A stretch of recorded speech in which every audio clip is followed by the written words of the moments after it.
Back to back ತವರಿನ ಪಂದ್ಯ ಗೆದ್ದಿರುವ ಡಿಫೆಂಡಿಂಗ್ ಚಾಂಪಿಯನ್ಸ್ಗೆ ಈಗ ತವರಿನೇತರ ಮೊದಲ ಪಂದ್ಯದಲ್ಲಿ ಐಪಿಎಲ್ನ ಮೊದಲ ಸೀಸನ್ನ ಚಾಂಪಿಯನ್ಸ್ ಆದಂತಹ ಆರ್ಆರ್ ಎದುರಾಗಲಿದೆ. ಹಾಗಿದ್ರೆ ಬಲಿಷ್ಠ ಬ್ಯಾಟಿಂಗ್ ಇರುವ ಆರ್ಆರ್ ತಂಡವನ್ನು ಎದುರಿಸಲಿದ್ಯಾ ಆರ್ಸಿಬಿ?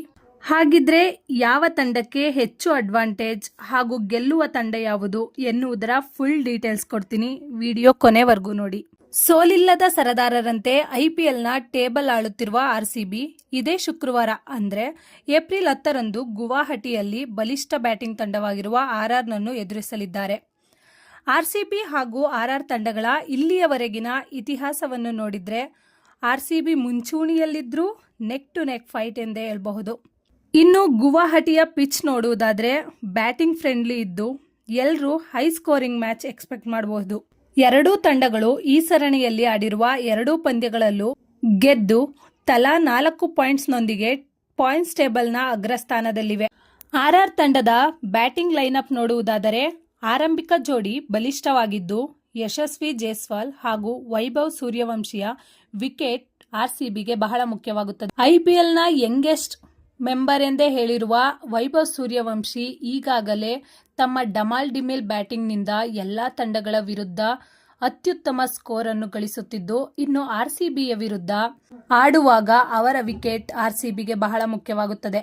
ಇನ್ನು ಆರ್ಸಿಬಿಯ ಬ್ಯಾಟಿಂಗ್ ಲೈನ್ಅಪ್ ನೋಡುವುದಾದರೆ ಇರುವ 10 ತಂಡಗಳ ಪೈಕಿ ದಿ ಬೆಸ್ಟ್ ಎಂದೇ ಹೇಳಬಹುದು. ವಿರಾಟ್, ಸಾಲ್ಟ್, ಪಡಿಕ್ಕಲ್, ಪಟಿದಾರ್, ಜಿತೇಶ್, ಡೇವಿಡ್ ಹಾಗೂ ಶೆಫರ್ಡ್ ಅತ್ಯುತ್ತಮ ಫಾರ್ಮ್ನಲ್ಲಿ ಇದ್ದು ಇವರನ್ನು ತಡೆಯುವುದು ಆರ್ಆರ್ ಬೌಲರ್ಗಳಿಗೆ ಕಷ್ಟವಾಗಬಹುದು. ಇನ್ನು ಬೌಲರ್ಗಳನ್ನು ನೋಡುವುದಾದರೆ ಈ ಬಾರಿಯ ಸೀಸನ್ನಲ್ಲೇ ಪವರ್ ಪ್ಲೇನಲ್ಲೇ ಅತಿ ಹೆಚ್ಚು ವಿಕೆಟ್ ತೆಗೆದಿರುವ ಜಾಕೋಬ್ ಡಫಿ ಆರ್ಸಿಬಿನಲ್ಲಿದ್ದು ಅವರು ಪವರ್ ಪ್ಲೇನಲ್ಲಿ ತಮ್ಮ ಉತ್ತಮ ಪ್ರದರ್ಶನದೊಂದಿಗೆ ಮುನ್ನುಗ್ಗುತ್ತಿದ್ದಾರೆ. ಇನ್ನು ಸ್ವಿಂಗ್ನ ಮಾಂತ್ರಿಕ ಎಂದೇ ಹೆಸರಾಗಿರುವ ಭುವನೇಶ್ವರ್ ಕುಮಾರ್ ಅವರ ಸ್ವಿಂಗ್ಗೆ ಆರ್ಆರ್ನ ಬ್ಯಾಟರ್ಸ್ ಬಲಿಯಾಗುವುದು ಖಚಿತ.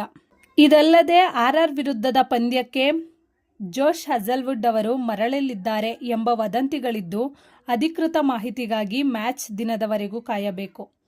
ಒಟ್ಟಾರೆಯಾಗಿ ಆರ್ಆರ್ ಹಾಗೂ ಆರ್ಸಿಬಿ ನಡುವಿನ ಕಾಳಗದಲ್ಲಿ ಆರ್ಸಿಬಿ ಮೇಲುಗೈ ಇದ್ದು ಗೆಲ್ಲುವ ನೆಚ್ಚಿನ ತಂಡ ಎಂದೆನಿಸಿದೆ. ಹಾಗಿದ್ದರೆ ಆರ್ಸಿಬಿ ಹಾಗೂ ಆರ್ಆರ್ ನಡುವಿನ ಪಂದ್ಯದಲ್ಲಿ ನಿಮ್ಮ ಪ್ರಕಾರ ಅತಿ ಹೆಚ್ಚು ಸ್ಕೋರ್ ಗಳಿಸುವ ತಂಡ ಯಾವುದು, ಗೆಲ್ಲುವ ತಂಡ ಯಾವುದು, ಹಾಗೆ ನಿಮ್ಮ ನೆಚ್ಚಿನ ಪ್ಲೇಯಿಂಗ್ 11 ಯಾವುದು ಎಂಬುದನ್ನು ಈಗಲೇ ಕಮೆಂಟ್ ಮಾಡಿ.